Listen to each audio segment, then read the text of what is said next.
ఏపీలో ఎన్నికల ఫలితాలు ఇప్పుడు అంతటా ఉత్కంఠ రేపుతున్నాయి. ఏ పార్టీ అధికారంలోకి రాబోతుందనేది ఆసక్తికరంగా మారింది. గెలుపుపై ప్రధాన పార్టీల్లో ధీమా వ్యక్తమవుతోంది. మళ్ళీ అధికారం తమదేనంటోంది వైసీపీ. ఆ పార్టీ నేతలు కూడా రెండోసారి పవర్లోకి వస్తామని పక్కాగా చెప్తున్నారు.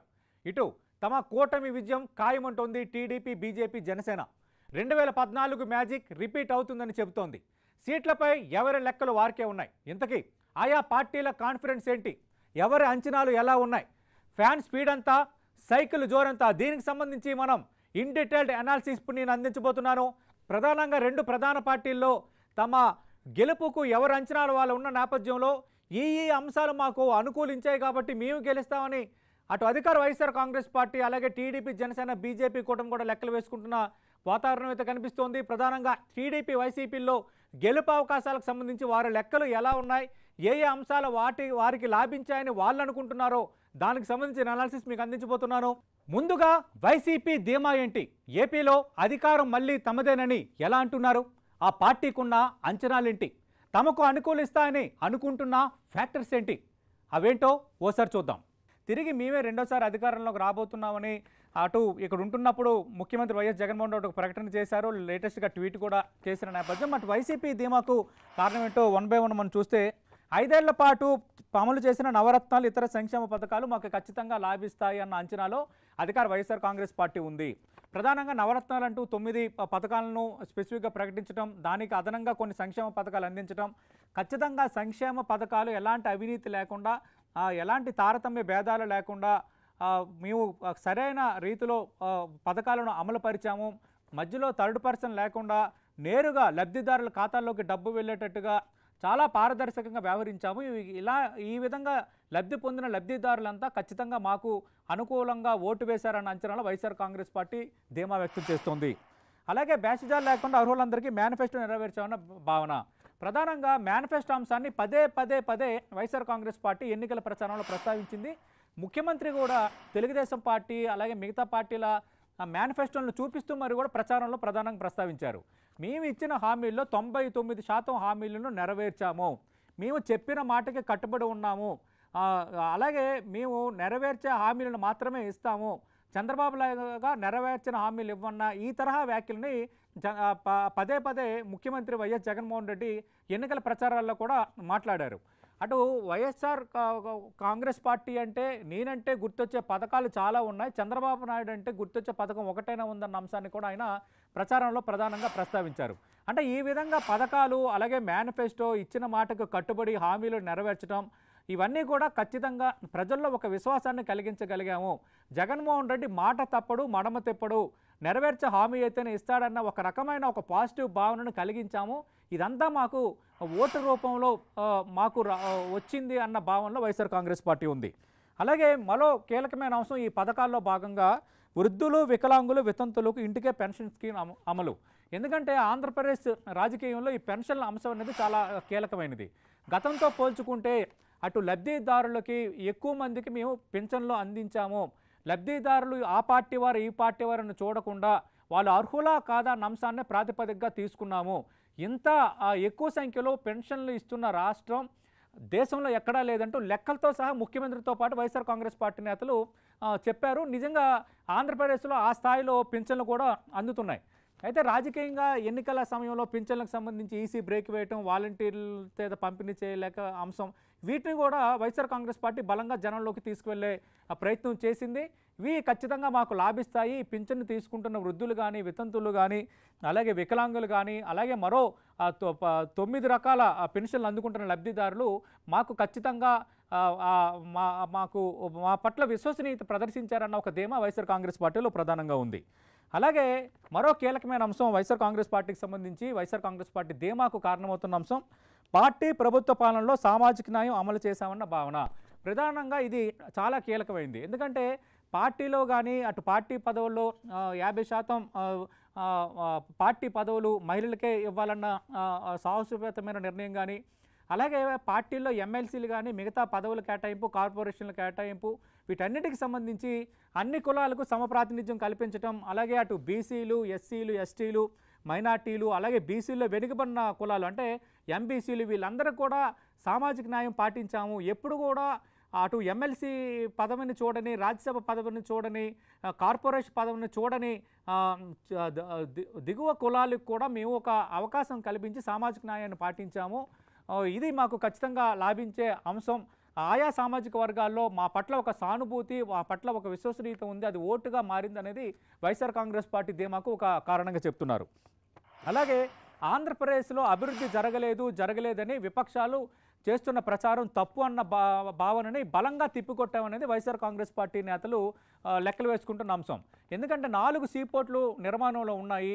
ఈ 4 సీపోర్ట్లు నిర్మాణంలో అయిన తర్వాత అటు ఫైనాన్షియల్గా ఆంధ్రప్రదేశ్ గ్రోత్కు అవకాశం కల్పించడంతో పాటు వేలాది మందికి ఉపాధి కల్పించడానికి కారణం అవుతున్నాయి.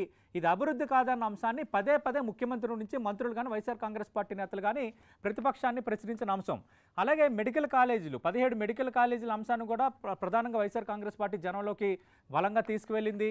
నాడు నేడులో భాగంగా స్కూళ్ళను అభివృద్ధి చేయటం, స్కూల్లో ఫెసిలిటీస్ కల్పించడం, అలాగే ఆసుపత్రుల్లో సౌకర్యాలను మెరుగుపరచడం, సూపర్ స్పెషాలిటీ సేవలు అందించడం, ఆరోగ్యశ్రీ పరిధిని 25 లక్షలకు పెంచడం, ఇవన్నీ కూడా మాకు చాలా పాజిటివ్గా పనిచేశాయి. ప్రజలు మమ్మల్ని విశ్వసించారు. ఈ అభివృద్ధి ఫలాలను ప్రజల కోసమే చేస్తున్నామన్న భావన క్లియర్ కట్గా కనిపించింది అన్న అంశాన్ని వైఎస్ఆర్ కాంగ్రెస్ పార్టీ బలంగా నమ్ముతోంది. అలాగే చాలా కీలకమైన అంశం వాలంటీర్ వ్యవస్థ, గ్రామ సచివాలయ వ్యవస్థ. ప్రతి 50 కుటుంబాలకు ఒక వాలంటీర్ను నియమించిన అంశం ఖచ్చితంగా మాకు లాభించే అంశం అనేది వైఎస్ఆర్ కాంగ్రెస్ పార్టీ లెక్కలు వేసుకుంటుంది. ఎందుకంటే ప్రజాసేవలను చాలా సులభతరంగా ప్రజలకు అందించే కార్యక్రమం చేపట్టాము. ఒక వాలంటీర్ వ్యవస్థ ఏర్పాటు చేయడం ద్వారా, ఒక గ్రామ సచివాలయ వ్యవస్థ ఏర్పాటు చేయడం ద్వారా గాంధీజీ గలలు కన్న గ్రామ స్వరాజ్యం అన్న ఒక భావనకు, ఒక ప్రాతిపదకు అవకాశం కల్పించాము. ఇది ప్రధానంగా రూరల్ ప్రాంతాల్లో ఈ పథకాల లబ్ధిదారులతో పాటు ఈ వాలంటీర్ల సేవలు, గ్రామ సచివాలయం సేవల్ని అందుబాటులోకి తేవటం, ఇంటి వద్దకే తీసుకువెళ్ళటం, ఇలాంటి అంశాలు ప్రజల్లో పూర్తిస్థాయిలో విశ్వాసాన్ని, నమ్మకాన్ని కలిగించాయి. పాలనపై ఒక పాజిటివ్ మూమెంట్ని కలిగించాయి. ఈ నేపథ్యంలో ఖచ్చితంగా ఇవన్నీ కూడా మాకు అనుకూలంగా పనిచేశాయన్న అంశాన్ని వైఎస్ఆర్ కాంగ్రెస్ పార్టీ విశ్వసిస్తుంది. దాదాపు 2,50,000కి మించి వాలంటీర్లు ఉన్న నేపథ్యంలో ఖచ్చితంగా దీని ఇంపాక్ట్ పడింది, మాకు ఇది ఎన్నికల్లో బాగా ఉపయోగపడిందన్న అంశాన్ని వైఎస్ఆర్ కాంగ్రెస్ పార్టీ లెక్కలు వేసుకుంటోంది. అలాగే గ్రామాల్లో విలేజ్ క్లినిక్లు, రైతు భరోసా కేంద్రాలు, గ్రామాల్లోని విలేజ్ క్లినిక్లు ఏర్పాటు చేయటం, ఈ ఫ్యామిలీ డాక్టర్ కాన్సెప్ట్తో భాగంగా ఒక ఫ్యామిలీలో ఉన్న కుటుంబ సభ్యులు ఏ ఆరోగ్య సమస్యలతో బాధపడుతున్నారు, వాళ్ళకి ఎవ్రీ వీక్ ప్రతి ఒక్కరికి ఒక హెల్త్ ప్రొఫైల్ను ఏర్పాటు చేయటం, వాళ్ళకి అవసరమైన టెస్టులు ఉచితంగా చేయటం, మందులు ఉచితంగా ఇవ్వటం, ఈ ఫ్యామిలీ డాక్టర్ కాన్సెప్టు తేవటం కూడా ప్రజల్లో బాగా విశ్వాసం కలిగించింది. ఇది కూడా మాకు భారీ ఓటింగ్కు కారణమైందన్న అంశాన్ని వైఎస్ఆర్ కాంగ్రెస్ పార్టీ లెక్కలు వేసుకుంటుంది. అలాగే ఎస్సీ ఎస్టీ మైనార్టీ ఓటు బ్యాంకును ఆకర్షించడం, ఎవరు అవునన్నా కాదన్నా ఎస్సీ ఎస్టీ మైనార్టీల్లో మెజార్టీ శాతం అటు కాంగ్రెస్ తర్వాత వైఎస్ఆర్ కాంగ్రెస్ పార్టీతో ఉన్నాయనేది మనం 2014, 2019 ఎన్నికల ఫినామినా చూసినప్పుడు మనకు క్లియర్ కట్గా అర్థమైంది. అయితే అటు భారతీయ జనతా పార్టీ పొత్తు కుదరడానికి ముందే దీనిపైన రకరకాల ఈక్వేషన్స్ జరిగాయి. తెలుగుదేశం పార్టీ కూడా ఎస్సీ ఎస్టీ మైనార్టీ ఓట్లను మేము కొంత సెక్షన్ని మేము లాగగలిగామని లెక్కలు వేసుకున్నప్పటికీ ఎప్పుడైతే పొత్తులో భాగంగా, కూటమి పొత్తులో భాగంగా భారతీయ జనతా పార్టీ, తెలుగుదేశం పార్టీ, జనసేనతో చేతులు కలిపిందో మళ్ళీ SC ST minority vote bank పూర్తి స్థాయిలో మాకే షిఫ్ట్ అయ్యింది. ఆల్రెడీ ఒక 80% మాతోనే ఉన్నారు, ఇంకా మిగతా 20% కూడా మాకే షిఫ్ట్ అయింది. గంపగుత్తుగా పడిన ఓటింగ్ అనేది మాకు రేపొద్దున్న విజయాన్ని తిరిగి ఇవ్వబోతుందన్న అంచనాలో వైఎస్ఆర్ కాంగ్రెస్ పార్టీ నేతలు ఉన్నారు. అలాగే ప్రచారానికి సంబంధించి మనం చూస్తే సిద్ధం సభలు, బస్సు యాత్ర ప్రచారంతో కేడర్లో జోష్. ఈ విషయంలో మనం వైఎస్ఆర్ కాంగ్రెస్ పార్టీ ప్లానింగ్ను మనం ఒక రకంగా ఒప్పుకోవాలి. ఎందుకంటే అటు సిద్ధం అంటూ ఒక 5-6 సెంటర్స్లో భారీ బహిరంగ సభలు ఏర్పాటు చేసిన నేపథ్యంతో పాటు మేము సిద్ధం అంటూ ఒక బస్సు యాత్రను ముఖ్యమంత్రి చేపట్టడం, బస్సు యాత్ర ద్వారా కొన్ని నియోజకవర్గాలని చుట్టుముట్టడం, ఈ విధంగా దాదాపు 175 అసెంబ్లీ నియోజకవర్గాలు, మెజార్టీ అసెంబ్లీ నియోజకవర్గాలు కవర్ అయ్యేటట్టుగా ముఖ్యమంత్రి చేసిన విస్తృత ప్రచారం, చేసిన వ్యాఖ్యలు ప్రస్తావించటం, అలాగే ఏ హామీలు నెరవేర్చాం, ఏం నెరవేర్చబోతున్నామంటూ చేసిన వ్యాఖ్యలు, ఇవన్నీ కూడా ప్రజల్లో ఒక విశ్వాసాన్ని కలిగించాయి, ప్రజల్లో ఒక నమ్మకాన్ని కలిగించాయి. ప్రజల్లో చాలా వచ్చిన రెస్పాన్స్ అనేది ఖచ్చితంగా మా విజయానికి అది దోహదం చేసిందన్న అంశాన్ని వైఎస్ఆర్ కాంగ్రెస్ పార్టీ నేతలు అనుకుంటున్న అంశం. ఇక అత్యంత కీలకమైనది, ఎక్కువగా చర్చ జరుగుతుంది, రూరల్ మహిళా ఓటింగ్ శాతం పెరుగుదల లాభిస్తుందని అంచనా. ఎందుకంటే మనకు తెలుసు ఆంధ్రప్రదేశ్ ఎన్నికలకు సంబంధించి 81.86% పోలింగ్ నమోదైన వాతావరణం. ఇది ఒక రకంగా రికార్డు స్థాయి పోలింగే. ఈ నేపథ్యంలో అటు పెరిగిన పోలింగ్ శాతం అనేది మాకే అనుకూలిస్తుందని ప్రతిపక్ష కూటమి చెబుతున్నప్పటికీ కూడా 2009లో కూడా పోలింగ్ శాతం పెరిగింది. పోలింగ్ శాతం పెరిగినప్పుడు రాజశేఖర రెడ్డి రెండోసారి అధికారంలోకి వచ్చారు. ఈసారి కూడా అదే జరగబోతుంది, మేము అధికారంలోకి రాబోతున్నామని వైఎస్ఆర్ కాంగ్రెస్ పార్టీ చాలా బలంగా, చాలా దృఢంగా, చాలా విశ్వాసంగా చెప్తున్న అంశం అయితే మనకు కనిపిస్తోంది. ప్రధానంగా మహిళా ఓట్లు పెరగడం అనేది మాకు అనుకూలించే అంశం. ఎందుకంటే అటు నవరత్నాలు కానీ, సంక్షేమ పథకాలు కానీ వీటన్నిటికి సంబంధించి భారీగా లబ్ధిదారులు మహిళలే కాబట్టి ఖచ్చితంగా మహిళలు వైఎస్ఆర్ కాంగ్రెస్ పార్టీ పట్ల, జగన్మోహన్ రెడ్డి పట్ల పూర్తి విశ్వసనీయతను ప్రదర్శించారు. ఇదే మేజర్ టర్నౌట్ కాబోతుంది. మా విజయానికి ఇదే ప్రధాన ప్రాతిపదిక కాబోతుందన్న అంచనాలో ఇది ఒక బలమైన కారణం అన్న లెక్కల్లో వైఎస్ఆర్ కాంగ్రెస్ పార్టీ ఉంది. అలాగే లబ్ధిదారులు మొత్తం అన్ని ప్రాంతాల్లో ఉన్నప్పటికీ కూడా ప్రధానంగా రూరల్లో, గ్రామీణ స్థాయిలో చాలా కుటుంబాల్లో వాళ్ళ ముఖాల్లో ఆనందానికి, వాళ్ళ కుటుంబాల్లో నవ వికాసానికి మేము కారణమయ్యాము. ఇది ఖచ్చితంగా మాకు వాళ్ళు విశ్వసనీయత ఓటు రూపంలో ప్రదర్శించారు. ఇది మాకు బలంగా ఓటుగా మారింది. అందుకే తిరిగి రెండోసారి అధికారంలో రాబోతున్నామని చాలా కాన్ఫిడెంట్గా చెప్తున్నామన్న అంశాన్ని వైఎస్ఆర్ కాంగ్రెస్ పార్టీ నేతలు చాలా బలంగా చెప్తున్నారు. అలాగే ఐపాక్ టీంతో పోల్ మేనేజ్మెంట్ అనేది చాలా కీలకం. ఇందాక చెప్పాను, సోషల్ మీడియా కానీ, అలాగే ఈ స్ట్రాటజీ సంస్థలు కానీ, అటు కూటమి కానీ, వైఎస్ఆర్ కాంగ్రెస్ పార్టీ కానీ బలంగానే వాడుకున్నాయి. అయితే ఐపాక్ టీం ముందు నుంచి కూడా అటు ఈ సిద్ధం ప్రచార సభల్లో ప్లానింగ్ నుంచి ఏ అంశాలని సోషల్ మీడియాలో బలంగా తీసుకువెళ్ళాలి, అలాగే మేనిఫెస్టో అమలు పరిచామన్న అంశం కానీ, అలాగే కూటమి ఇచ్చిన హామీలు, చంద్రబాబు నాయుడు గతంలో చేసిన వ్యాఖ్యలు, అలాగే పవన్ కళ్యాణ్ భారతీయ జనతా పార్టీ విభజన హామీల పరంగా ఆంధ్రప్రదేశ్కి ఏం చేసింది, ఇలాంటి చాలా అంశాలని ఐపాక్ టీం బలంగా తీసుకెళ్ళగలిగింది. అలాగే ఎప్పటికప్పుడు జనం నాడిని తెలుసుకోవటం, అలాగే 2 సంవత్సరాల ముందు నుంచి గడప గడపకు వైసీపీ అన్న లాంటి కార్యక్రమాలు తీసుకున్నారు. అలాగే మధ్యలో మరో తరహా కార్యక్రమాలు తీసుకుని ఎమ్మెల్యేలు మొత్తం నియోజకవర్గం మొత్తం చుట్టుముట్టేలా ప్రత్యేక కార్యక్రమాలు చేసుకోవటం, దాని ఆధారంగా ఎమ్మెల్యేల పనితీరును ఎప్పటికప్పుడు బేరీజు వేసుకోవటం, ప్రోగ్రెస్ రిపోర్టులు తెప్పించుకోవటం, మళ్ళీ ముఖ్యమంత్రి వాళ్ళతో భేటీ అవ్వటం, అంతకుమించి అభ్యర్థులను మార్పు, ఇది చాలా కీలకమైనది. అభ్యర్థుల మార్పు, సామాజిక మార్పు అనేది కూడా ముఖ్యమంత్రి తీసుకున్న నిర్ణయం. ఈ ఐపాక్ స్ట్రాటజీస్లో భాగంగానే అనేది వైఎస్ఆర్ కాంగ్రెస్ పార్టీ నేతలు చెప్పే మాట.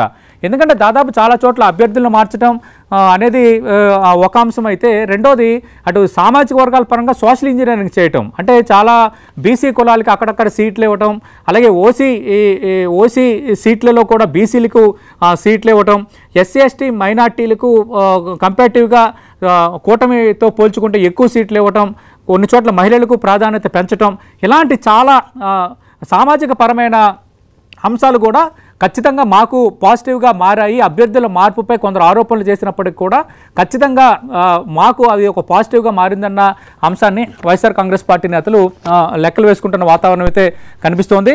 మనం చూసాం కదా, తెలుగుదేశం పార్టీ, జనసేన, బీజేపీ కూటమి ధీమాకు అవి కారణాలుగా ఉంటే వైఎస్ఆర్ కాంగ్రెస్ పార్టీ తిరిగి మేము అధికారంలోకి రాబోతున్నాము అని చాలా కాన్ఫిడెంట్గా చెబుతున్న వాతావరణం అయితే కనిపిస్తోంది.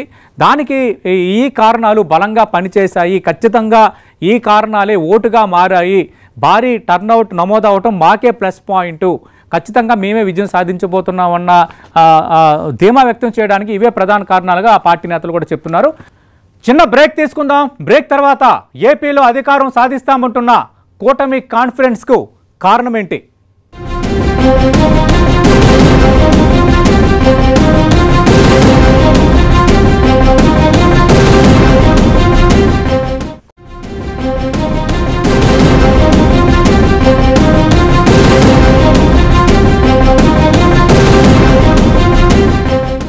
ఇప్పుడు ఏపీలో కూటమి కాన్ఫిడెన్స్ ఏంటి? ఏ అంశాలు తమకి కలిసి వస్తాయని టీడీపీ, బీజేపీ, జనసేన కూటమి భావిస్తోంది? ఒకసారి చూద్దాం. తెలుగుదేశం పార్టీకి సంబంధించి ఖచ్చితంగా ఈసారి గెలుపు మాదే, సర్వేలు మాకు అనుకూలంగా ఉన్నాయని ఘంటాపథంగా చెప్తోంది. కొన్ని అంశాలు అనుకూలించాయని ఆ పార్టీ నేతలు, ఆ పార్టీ అధినేత చంద్రబాబు నాయుడు లెక్కలు వేసుకుంటున్నారు. అంశాలేంటో 1 by 1 చూద్దాం. కూటమి కాన్ఫిడెన్స్కు కారణం ఏంటి? ఈసారి మనకు తెలుసు, తెలుగుదేశం పార్టీ, జనసేన, బీజేపీతో పొత్తు కుదుర్చుకుని కూటమిగా రంగంలో దిగిన వాతావరణం కనిపిస్తున్న నేపథ్యంలో ప్రధానంగా వైసీపీ ప్రభుత్వంపై తీవ్రమైన ప్రజా వ్యతిరేకత తమకు కలిసి వస్తుందని కూటమి ప్రధానంగా లెక్కలు వేసుకుంటోంది. గత 5 ఏళ్ల పాలనకు సంబంధించి అటు కొంత సంక్షేమం మీద అందించారు కానీ అభివృద్ధి అనుకున్నంత స్థాయిలో జరగలేదు, ఉపాధి కల్పన కల్పించలేదు, శాంతి భద్రతల సరైన సవ్యస్థితిలో ముందుకు సాగలేదన్న అంశాలు బలంగా మేము ప్రజల్లోకి తీసుకువెళ్ళగలిగాము. ప్రభుత్వంపై యాంటీ ఇన్కంబెన్స్ అంటే ప్రజా వ్యతిరేకత కూడా ఉంది. ఆ ప్రజా వ్యతిరేకతను కరెక్ట్గా మేము క్యాచ్ చేసుకోగలిగాము. ఈసారి ఖచ్చితంగా మాదే విజయం అన్న లెక్కల్లో కూటమి నేతలు ఉన్నారు. ప్రధానంగా అటు తెలుగుదేశం పార్టీ కానీ అలాగే భారతీయ జనతా పార్టీ, జనసేన ఈ 3 పార్టీలతో ఏర్పడిన కూటమి ప్రధానంగా వైఎస్ఆర్ కాంగ్రెస్ పార్టీపై ప్రజా వ్యతిరేకత చాలా ఎక్కువగా ఉంది. ఇది మాకు ఖచ్చితంగా కలిసి వస్తుంది. ఈ అంశం ఖచ్చితంగా మాకు ఓట్ల రూపంలో మారిందన్న ఆ లెక్కల్లో ఆ కూటమికి సంబంధించిన 3 నేతలు ఉన్నారు. అలాగే మరో నెక్స్ట్ పాయింట్ చూద్దాం. నారా లోకేష్ పాదయాత్ర, చంద్రబాబు అరెస్టు సానుభూతి. మనకి ఎప్పుడు కూడా చూస్తే ఎన్నికల ఫినామినా చూసుకున్నప్పుడు, ఎలక్షన్ ఫినామినా చూసుకునేటప్పుడు లాస్ట్ ఏడాది అంటే ఎన్నికలు త్వరలో జరగబోతున్నాయన్న అంశంకి సంబంధించి లాస్ట్ ఏడాది దాన్ని మనం ఎన్నికల ఏడాది అంటాం. అందుకే ఎన్నికల ఏడాది ఎప్పుడొచ్చినా చాలా పార్టీలు వరాలు ప్రకటిస్తుంటాయి, చాలా పార్టీలు మార్పులు చేర్పులు చేసుకుంటాయి, ఎన్నికల వ్యూహాలకు పదును పెడతాయి, పొత్తులు కుదుర్చుకుంటాయి, ఒకప్పుడు శత్రువులుగా ఉన్న వాళ్ళు మళ్ళీ మిత్రులుగా మారుతారు. ఇలాంటి చాలా పెర్మిటేషన్ కాంబినేషన్స్ ఎన్నికల ఏడాదిలో మనకి ఉంటాయి. కరెక్ట్గా ఆంధ్రప్రదేశ్లో కూడా ఎన్నికల ఏడాదికి సంబంధించి కరెక్ట్గా ఎన్నికలకు ఏడాది ముందు తెలుగుదేశం పార్టీ జాతీయ ప్రధాన కార్యదర్శిగా ఉన్న నారా లోకేష్ ఆయన ప్రజాగలం అంటూ యాత్ర చేపట్టడం, ఆయన ప్రజల్లోకి ఒక పాదయాత్ర చేసిన అంశం ఖచ్చితంగా తెలుగుదేశం పార్టీకి కొంత ఊపినిచ్చింది. ప్రధానంగా యూత్ ఓట్ను కొంత అట్రాక్ట్ చేయగలిగారు, తెలుగుదేశం పార్టీ శ్రేణుల్లో కొంత ఉత్తేజం కలిగించగలిగారన్న ఒక అంచనా తెలుగుదేశం పార్టీలో ఉంది. అది కూడా కొంత మాకు ఒక ప్లస్ అయ్యింది. ఎన్నికల ఏడాదిలో తెలుగుదేశం పార్టీకి కొంత పురోగతికి, పార్టీ ఎన్నికల సమరాంగణంలో నువ్వా నేనా అన్నంత పోటీని కల్పించడానికి ఒక అవకాశంగా మారిందన్న అంచనా తెలుగుదేశం పార్టీలో ఉంది. అలాగే రెండో కీలకమైన అంశం చంద్రబాబు అరెస్టుతో సానుభూతి. మనకు తెలుసు కరెక్ట్గా ఎన్నికలకు 7-8 నెలల ముందు ప్రతిపక్ష నేత చంద్రబాబు నాయుడు అరెస్టు వ్యవహారం అనేది ఆంధ్రప్రదేశ్ రాజకీయాల్లో పెద్ద దుమారమే రేపింది. చంద్రబాబు నాయుడికి సంబంధించి కొన్ని కేసులకు సంబంధించి ఆయన అరెస్ట్ కావటం, ఆయన జైల్లో పెట్టడం రాజకీయంగా వైఎస్ఆర్ కాంగ్రెస్ పార్టీ, తెలుగుదేశం పార్టీ మధ్య మాటల యుద్ధానికి దారితీసిన వాతావరణంలో దాదాపు ఆ 2 నెలలు ఒక రకంగా ఆంధ్రప్రదేశ్లో ఏం జరుగుతుందన్న ఒక రకమైన పొలిటికల్ హై టెన్షన్ వాతావరణం ఏర్పడిపోయింది. అయితే ఈ విషయంలో ఎవరి వాదనలు ఎలా ఉన్నా, ఒకవైపు దర్యాప్తు సంస్థలు, అధికార పార్టీ నేతల వ్యాఖ్యలు, దానికి కౌంటర్గా ప్రతిపక్ష పార్టీ నేతల వ్యాఖ్యలు, ఇలాంటి అంశాలు ఎన్ని ఉన్నా కూడా చంద్రబాబు నాయుడు అరెస్టుతో తెలుగుదేశం పార్టీ శ్రేణులన్నీ సంఘటితమయ్యాయి, ప్రజల్లో సానుభూతి వచ్చింది. ఎంత ఏజ్లో ఉన్న ఒక వ్యక్తిని అరెస్ట్ చేయటం అనేది మాకు సానుభూతిగా మారింది, అది ఒక పాజిటివ్ మూవ్ అయ్యింది మాకు అన్న లెక్కల్లో తెలుగుదేశం పార్టీ ఉంది. అలాగే కరెక్ట్గా చంద్రబాబు నాయుడు అరెస్టు సమయంలోనే ఆయన రాజమండ్రి జైల్లో ఉన్నప్పుడు ఆయన కలవడానికి వెళ్ళి బయటకు వచ్చిన తర్వాత జనసేన అధినేత పవన్ కళ్యాణ్ నేరుగా తెలుగుదేశం పార్టీతో మేము పొత్తు కుదుర్చుకుంటున్నాము, చంద్రబాబు నాయుడుకి అండగా ఉండబోతున్నాము, ఎన్నికల్లో కూడా ఇది కొనసాగుతుందని రాజమండ్రి సాక్షిగా చేసిన ప్రకటన కూడా తెలుగుదేశం పార్టీకి ఒక ఊపినిచ్చింది. అలాగే ఈ తెలుగుదేశం, జనసేన, బీజేపీ కూటమి ఏర్పడటానికి ఒక బీజం వేసింది. 2014లో ఈ 3 చేతులు కలిపినప్పటికీ అప్పుడు జనసేన ఎన్నికల్లో పోటీ చేయలేదు. మరి ఈసారి జనసేన టీడీపీతో వెళ్తుందా వెళ్ళదన్న చర్చ జరుగుతున్న నేపథ్యంలో కరెక్ట్గా చంద్రబాబు అరెస్ట్ జరిగిన పరిస్థితుల్లో వెంటనే పవన్ కళ్యాణ్ బహిరంగంగా ప్రకటన చేయడంతో దానికి సంబంధించి ఆ కూటమి ఏర్పడడానికి ఒక ప్రాతిపదిక అనేది సిద్ధమైపోయింది. ఇలాంటి పరిస్థితులు కోణంలో చూసుకునేటప్పుడు నారా లోకేష్ పాదయాత్ర, అలాగే చంద్రబాబు అరెస్టు సానుభూతి, చంద్రబాబు అరెస్టు వల్ల జరిగిన పరిణామాలు ఇవన్నీ కూడా ఖచ్చితంగా మాకు కలిసి వచ్చాయి, ఎన్నికలకు సిద్ధమవడానికి మాకు కొంత ఊపునిచ్చాయి, ఎన్నికల సమరాంగణంలో మేము దూకడానికి మాకు ఒక అవకాశం కల్పించాయన్న లెక్కల్లో తెలుగుదేశం పార్టీ నేతలు ఉన్నారు. ఇక నెక్స్ట్ అంశం చూద్దాం. టీడీపీ, జనసేన, బీజేపీ పొత్తు. మీరు ఒక ప్రశ్న అడగొచ్చు, మరి 2014లో కూడా వీళ్ళు పొత్తు కుదుర్చుకున్నారు కదా అని. 2014లోనూ పొత్తు కుదుర్చుకున్నారు.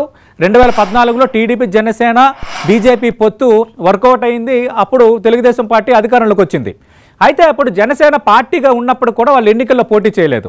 అందుకు అటు ఎన్డీఏలో తెలుగుదేశం పార్టీ చేరిన నేపథ్యంలో అటు కేంద్రంలో మోడీ కేంద్రంలో ఆయన ప్రధానిగా ఉన్నప్పుడు తెలుగుదేశం పార్టీకి చెందిన 2 నేతలు కేంద్ర మంత్రులుగా ఉన్నారు. అశోక్ గజపతిరాజు కేబినెట్ మంత్రిగా, సుజనా చౌదరి ఎంఓఎస్ మంత్రిగా ఉన్నారు.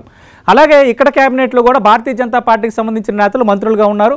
దాదాపు 3 సంవత్సరాల 9 నెలల పాటు ఈ 2 పార్టీల మధ్య సయోధ్య కంటిన్యూ అయింది. ఆ తర్వాత ప్రత్యేక హోదా, విభజన హామీల అంశాల నేపథ్యంలో చంద్రబాబు నాయుడు బయటకు రావడం ఆ తర్వాత జరిగిన ఎపిసోడ్.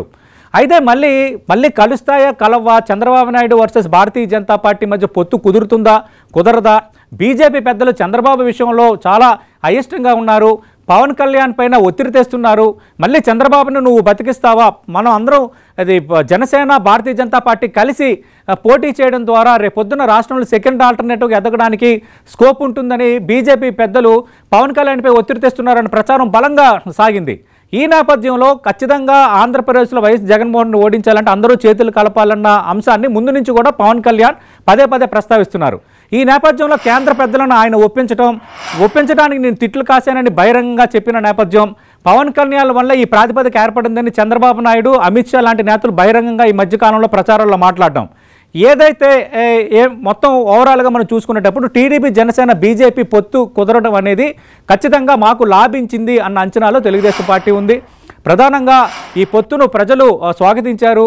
కేంద్రంలో మోడీ పాలన పైన ఒక పాజిటివ్ వైబ్ ఉంది, ఒక పాజిటివ్ వే ఉంది, ఒక పాజిటివ్ ఒపీనియన్ ఉంది, అది కలిసి వచ్చింది. అలాగే పవన్ కళ్యాణ్ మాకు కలవడం ద్వారా అటు కాపు ఓటు షిఫ్టింగ్తో పాటు కొంత మాకు కలిసి వెళ్ళటానికి అలాగే ఓటింగ్ శాతం పెరగడానికి ఒక అవకాశం దొక్కింది అన్న అంచనాలో కూటమి ఉంది. ఖచ్చితంగా మరి ఇది నిజమవుతుందో లేదో తెలియాలంటే మనం 4వ తారీఖు వరకు వెయిట్ చేయాలి.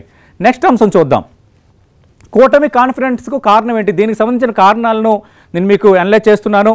3 పార్టీల మధ్య పరస్పర సహకారం, ఇది చాలా ఇంపార్టెంట్. ఎందుకంటే పార్టీలు పొత్తుల్లో ఉన్నప్పటికీ కూడా పరస్పరంగా సహకారం అందించుకోవటం అనేది అత్యంత కీలకమైన అంశం. ఎందుకంటే కొన్ని రాష్ట్రాల్లో కొన్ని పార్టీలు పొత్తు కుదుర్చుకుంటాయి, కానీ ఆ పొత్తు ధర్మం పాటించడం అనేది ఒక ఎత్తు అయితే పాటించకపోవటం అనేది మరో ఎత్తు. కొన్ని స్థానాల్లో పొత్తులో ఉన్నప్పటికీ కూడా ఒక పార్టీకి ఒక టికెట్ కేటాయించిన తర్వాత ఆ పొత్తులో ఉన్న మరో పార్టీకి సంబంధించిన అభ్యర్థి రెబల్గా పోటీ చేయడం కానీ, తర్వాత అదే పార్టీ బీఫామ్ మీద పోటీ చేయడం, ఇలాంటి తలనొప్పులు ఉంటాయి. కొన్ని దగ్గర ల్యాక్ ఆఫ్ కోఆర్డినేషన్ కూడా ఒక కీలకంగా ఉంటుంది. కానీ ఈసారి ఆంధ్రప్రదేశ్లో మా 3 పార్టీల మధ్య సహకారం పెర్ఫెక్ట్గా ఎగ్జిక్యూట్ అయ్యింది. అటు బీజేపీ నుంచి అందించాల్సిన సహకారం మాకు వచ్చింది, సీట్ల సర్దుబాటు కూడా సవ్యంగా సాగింది అన్న అంశాన్ని కూటమి నేతలు లెక్కలు వేసుకుంటున్నారు. ప్రధానంగా పవన్ కళ్యాణ్ కొంత తనకు తగ్గించుకొని సీట్లు తగ్గించుకున్నారు. ఫైనల్గా అది కూటమికి కొంత ప్లస్ అయిందన్న అంశాన్ని ఈ మధ్య కాలంలోనే చంద్రబాబు నాయుడు అంతర్గత సమావేశాల్లో మాట్లాడిన అంశం ఒకటైతే, భారతీయ జనతా పార్టీకి 10 వరకు ఎమ్మెల్యేల సీట్లు ఇవ్వటం, అలాగే 6 ఎంపీలు కేటాయించడం పైన భారతీయ జనతా పార్టీ నేతలు కూడా కొంత సంతృప్తిగా ఉన్నారు. ఆ నేపథ్యంలో వాళ్ళ నుంచి అందాల్సిన సహకారం అందిందన్నది తెలుగుదేశం పార్టీ నేతలు చెప్తున్నమాట. ఓవరాల్గా ఈ 3 పార్టీల మధ్య సరైన సమన్వయం ఉండడం, 3 పార్టీల నుంచి అటు పవన్ కళ్యాణ్ కానీ చంద్రబాబు నాయుడు కానీ పురంధరేశ్వరి ఎన్నికల ప్రచారంలో ఉండడం, అలాగే భారతీయ జనతా పార్టీ పొత్తులో ఉన్న నేపథ్యంలో ప్రధాని మోదీ రావడం, అలాగే అమిత్ షా రావడం, బీజేపీ కేంద్ర పెద్దలు వచ్చి ప్రచారం చేయటం, ఇవన్నీ కూడా మాకు లాభించాయి అన్న అంచనాలో కూటమి నేతలు ఉన్నారు. నెక్స్ట్ చూద్దాం. 5వ కీలక అంశం సోషల్ మీడియా ద్వారా అధికార పార్టీపై విమర్శలు. మనం తెలుసు, అంటే సోషల్ మీడియా విస్తృతి ఇప్పుడు పెరిగిపోయింది. ఎక్కడ చూసుకున్నా సోషల్ మీడియా వేదికగా ఆరోపణలు, ప్రత్యారోపణలు, సోషల్ మీడియా వేదికగా తమ విధానాన్ని, తమ అభిమతానాన్ని బలంగా షార్ట్కట్గా జనాల్లోకి తీసుకువెళ్ళటం అనేది పార్టీలకి ప్రధానమైన ఎజెండా అయిపోయింది. ఎందుకంటే పార్టీలకు సంబంధించి స్ట్రాటజిస్ట్ టీం, అటు ప్రశాంత్ కిషోర్ టీం కానీ లేదంటే మిగతా టీమ్స్ కానీ ఇవన్నీ ఎప్పుడైతే పూర్తి స్థాయిలో యాక్టివ్ అయ్యాయో, గత 6-7 సంవత్సరాలుగా ఫినామినాస్ మనం చూసుకునేటప్పుడు సోషల్ మీడియా బాగా యాక్టివేట్ అయింది. బట్ ఆంధ్రప్రదేశ్లో ఇది ఇంకా పరిధి దాటి యాక్టివేట్ అయిన వాతావరణం. అటు అధికార వైఎస్ఆర్ కాంగ్రెస్ పార్టీ వర్సెస్ కూటమి మధ్య ఈ సోషల్ మీడియా మధ్య జరిగిన యుద్ధం తారాస్థాయికి చేరిన నేపథ్యం, ఒకరిపై ఒకరు కేసులు పెట్టుకున్నంత వరకు వెళ్ళిన పరిస్థితి మనం చూసాం. అయితే ఈ సోషల్ మీడియా ద్వారా బలంగా మేము మెసేజ్లు పంపించగలిగాము. ప్రభుత్వ వ్యతిరేకత, అలాగే ప్రభుత్వం తీసుకుంటున్న నిర్ణయాలు, ఆ నిర్ణయాల వల్ల కలిగే ప్రభావం, వీటి ఇంపాక్ట్ ఎలా ఉంది, ఎన్ని ఉద్యోగాలు ఇచ్చారు, ఎంతవరకు అభివృద్ధి చేశారు, ఆంధ్రప్రదేశ్ అప్పుడు ఎలా ఉంది, ఇప్పుడు ఎలా ఉంది, అలా చాలా కీలక అంశాలకు సంబంధించి మేము బలంగా సోషల్ మీడియా ద్వారా ఆ ప్రజల్లో అటు వైఎస్ఆర్ కాంగ్రెస్ పార్టీ ప్రభుత్వంపై ఉన్న వ్యతిరేకతను బలంగా ప్రజల్లోకి తీసుకువెళ్ళగలిగాము. అలాగే మేము వస్తే ఏం చేస్తామన్న దానిపైన కూడా బలంగా వాళ్ళలో విశ్వాసం కలిగేటట్టుగా మేము ప్రచారం చేసుకోగలిగాం. ఈసారి సోషల్ మీడియా మాకు బాగా కలిసి వచ్చింది అన్న ఒక అంశాన్ని కూటమి నేతలు బలంగా నమ్ముతున్నారు. నెక్స్ట్ చూద్దాం. ఎప్పుడూ లేని విధంగా ముందుగానే సీట్ల ప్రకటన, ఇది చాలా కీలక అంశం. ఎందుకంటే తెలుగుదేశం పార్టీకి సంబంధించి ఎన్టీ రామారావు తెలుగుదేశం పార్టీ ఏర్పడిన తర్వాత కొన్నిసార్లు నెంబర్ ఆఫ్ సీట్స్ ప్రకటించడం అనేది కొంత పరిస్థితి కొన్ని సందర్భాల్లో చోటు చేసుకునేది. అయితే చంద్రబాబు నాయుడు పగ్గాలు స్వీకరించిన తర్వాత అంటే 95 నుంచి ఫినామినా చూసుకుంటే ఎప్పుడు కూడా ఒక్కసారి మ్యాసివ్గా లిస్టులు ప్రకటించడం అనేది తెలుగుదేశం పార్టీ హిస్టరీలో మనం చూడలేదు.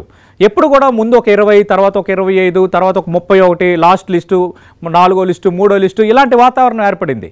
కానీ ఈసారి చూసేటప్పుడు అటు టీడీపీ పరంగా చూసుకున్నా, అటు కూటమి పరంగా మనం లెక్కలు వేసుకున్నా లార్జ్ నెంబర్ ఆఫ్ సీట్లతో ఒక్కసారిగా ప్రకటన చేయటం అనేది మాకు కలిసి వచ్చింది. ఎందుకంటే ముందుగానే మేము చాలా నెంబర్ ఆఫ్ స్థానాలకు క్లారిటీ ఇచ్చేసాము అన్నది కూటమి నేతలు చెప్తున్నమాట. అలాగే అటు పవన్ కళ్యాణ్కు జనసేనకి ఎన్ని సీట్లు ఇస్తారన్న దానిపైన కొంత రాజకీయ రాద్ధాంతం సోషల్ మీడియాలో విస్తృత ప్రచారాలు జరిగినప్పటికీ పవన్ కళ్యాణ్ ఆ సీట్లకి ఒప్పుకున్న వాతావరణం, అలాగే భారతీయ జనతా పార్టీకి సంబంధించి 10 అసెంబ్లీ సీట్లు, 6 ఎంపీలు ఇవ్వటం, జనసేనకు 2 ఎంపీలు, అలాగే 19 వరకు ఎమ్మెల్యే, 21 వరకు ఎమ్మెల్యే సీట్లు ఇవ్వటం, ఈ అన్ని అంశాలు అనేవి కొంత పూర్తిగా సమన్వయంగా జరిగాయి అన్నది కూటమి నేతలు లెక్కలు వేసుకుంటున్నది. అలాగే మేము ఒక్కసారి అభ్యర్థులు ప్రకటించడం అనేది అభ్యర్థుల ఒక కాన్ఫిడెన్స్కు కారణమైంది. అలాగే అభ్యర్థులకు సంబంధించి లిస్టులు కొంచెం ముందుగా ప్రకటించడం, అభ్యర్థులను ఒకేసారి ప్రకటించడం వల్ల అక్కడ ఉన్న వ్యతిరేకత కానీ, రెబల్స్, అలాగే పనిచేయడానికి సన్నద్ధమైన వాళ్ళు, అభ్యర్థులు వాళ్ళు కరెక్ట్గా ప్లాన్డ్గా పని చేసుకోవడానికి ఒక అవకాశం కల్పించగలిగాము. అది కూడా ఒక అడ్వాంటేజ్ అయ్యింది. సదరు అభ్యర్థులు, మేము ముందుగా ప్రకటించిన అభ్యర్థులు వీళ్ళందరూ జనంలోకి బలంగా పోవటానికి అదొక ప్రాతిపదిక అయ్యిందన్న అంచనా, అది మాకు బాగా పనిచేసిందన్న అంచనాలో కూటమి నేతలు ఉన్నారు. నెక్స్ట్ చూద్దాం. ఏడాదికి ముందే ప్రజల్లోకి సూపర్ 6 పేరుతో ఎన్నికల మేనిఫెస్టో. మనకు తెలుసు, అటు సూపర్ 6 పేరుతో ఆల్రెడీ తెలుగుదేశం పార్టీ ఒక మేనిఫెస్టో ప్రకటించింది. ఇటు జనసేన షణ్ముఖ వ్యూహం అంటూ సేమ్ ఒక 6 అంశాలతో వాళ్ళు ఒక మేనిఫెస్టో ప్రకటించారు. అయితే పొత్తు కుదిరిన తర్వాత ఉమ్మడి మేనిఫెస్టో ప్రకటించినప్పుడు కూడా అంతకంటే ముందే తెలుగుదేశం పార్టీ సూపర్ 6 అంటూ కరెక్ట్గా ఎన్నికలు జరగడానికి ఏడాది ముందే జనంలోకి ఒక మినీ మేనిఫెస్టో, త్వరలో మేము ఆంధ్రప్రదేశ్ సంబంధించి ఇలాంటివి చేయబోతున్నామని ఒక సిగ్నల్ ఇచ్చే విధంగా సూపర్ 6 అంటూ ఒక ప్రకటన చేశారు. స్పెసిఫిక్గా మహాలక్ష్మి లాంటి పథకాలు, ఉచిత బస్సు ప్రయాణం, అలాగే అమ్మఒడి ఉన్న వాళ్ళందరికీ ఇస్తామని ఇలాంటి ప్రజా బాహుల్య పథకాలను అటు సూపర్ 6లో వాళ్ళు పొందుపరిచారు. అయితే ఈ విషయంలో కూడా తెలుగుదేశం పార్టీపై ఒకనొక సందర్భంలో విమర్శలు చెలరేగాయి. ఎందుకంటే వైసీపీ ప్రభుత్వం, వైఎస్ జగన్మోహన్ రెడ్డి నవరత్నాలు సంక్షేమ పథకాల పేరుతో పప్పు బెల్లాల్లా డబ్బులు పనిచేస్తున్నారు, ఒక శ్రీలంక సోమాలియాలా మార్చిస్తున్నారని ఆరోపించిన చంద్రబాబే తిరిగి మళ్ళీ ఆ సంక్షేమ పథకాలనే ఎత్తుకోవలసి వచ్చింది. మేము అధికారంలోకి వస్తే ఆ తరహాగా పథకాలు అందిస్తామని చెప్పాల్సి వచ్చిందన్న విమర్శలు ఒకనొక సందర్భంలో బలంగా నడిచాయి. కానీ వాటిని తెలుగుదేశం పార్టీ అంత గట్టిగా పట్టించుకోలేదు. కానీ ఈ సంక్షేమ పథకాల ప్రకటన అనేది కూడా ప్రజల్ని ఖచ్చితంగా అట్రాక్ట్ చేస్తుంది.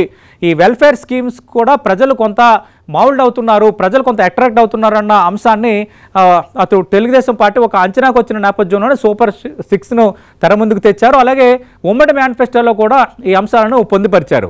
అయితే ఇక ఇంట్రెస్టింగ్ ఫ్యాక్టర్ ఏంటంటే, మూడు పార్టీల మధ్య సమన్వయం సహకారం పూర్తిస్థాయిలో ఉన్నప్పటికీ ఆల్రెడీ ఎన్డీఏ పరంగా మేము మేనిఫెస్టో ప్రకటించాం కాబట్టి అని భారతీయ జనతా పార్టీ మేనిఫెస్టో ప్రతిని పట్టుకోవడానికి సిద్ధంగా లేని వాతావరణం ఆ రోజు క్రియేట్ అవ్వడం వైఎస్ఆర్ కాంగ్రెస్ పార్టీ రాజకీయంగా దీన్ని విమర్శకు కూడా తలెత్తిన పరిస్థితి అయితే మనం చూసాం. ఏదేమైనా సూపర్ 6 పేరుతో ఎన్నికల మేనిఫెస్టోని మేము కూడా వస్తే ఇదే తరహా పథకాలను ఇంకా మెరుగ్గా అందిస్తామన్న ఒక భావన ప్రజల్లోకి కల్పించామన్న ఒక వాతావరణం అయితే కూటమి ప్రధానంగా తెలుగుదేశం పార్టీ అయితే క్రియేట్ చేయగలిగింది. చూద్దాం మరి ఏది నిజం కాబోతుంది, ఎవరి ధీమా నిజం కాబోతుంది అన్నది మనకి తెలియాలంటే 4వ తారీఖున జరిగే కౌంటింగ్ రోజే మనకి తేలబోతుంది. చూద్దాం ఏం జరగబోతుందో. ఇది